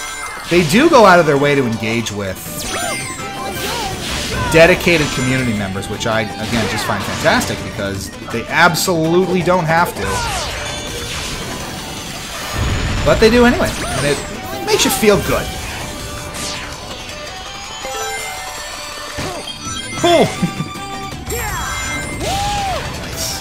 There we go. Click over these pole things. Gotta do it. Yeah, so what would that look like if you're talking about it like Drake's Company, the spiritual successor to Unleashed, or basically do the Unleashed formula again? What would that look like? It's another globe-trotting adventure, different environments, more levels. I don't know that I'd increase the amount of Werehog. As a matter of fact, you could probably honestly get away with no Werehog in an Unleashed-styled adventure. Like, if that's honestly all we got, where it was just these sort of daytime stages all cobbled together with a bunch of the shorter acts hanging around, I'd be just fine. That'd be ideal almost for me. Just do this again. This art style, that sort of globe-trotting, epic grand feel to it, I'd be happy.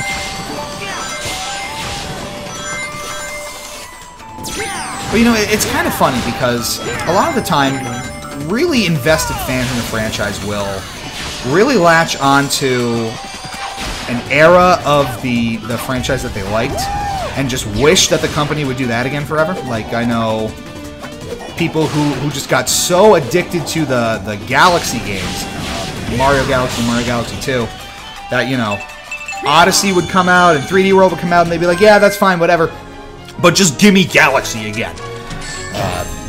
That's really not how it works. I mean, you tried something, the franchise has evolved and moved on, and it's tough to really go back to that, which is why, you know, entertaining thoughts of a true, like, Unleashed 2, so to speak, really doesn't seem to get very far, or shouldn't go very far, because a lot of times franchises don't retread old ground like that, and you shouldn't expect them to. At the same time, would it be great to see? Absolutely, I would love to see something like this again. But you never really hold your breath for it, and that I think is the important point. You know, people will scream that, you know, you want to return to the adventure series, or, you know, I want another Colors kind of game, or I want another Heroes game, or I want Forces 2. There's just so many conflicting pieces on that, you know. How do you listen to any one clear voice, right? All franchises have that problem. I think, again, Mario's a great example. Halo's a great example. I know someone was talking about Halo Reach before. There are so many factions in that community where, you know, people who are just diehards love the original Bungie games, Halo 1 through 3 and Reach.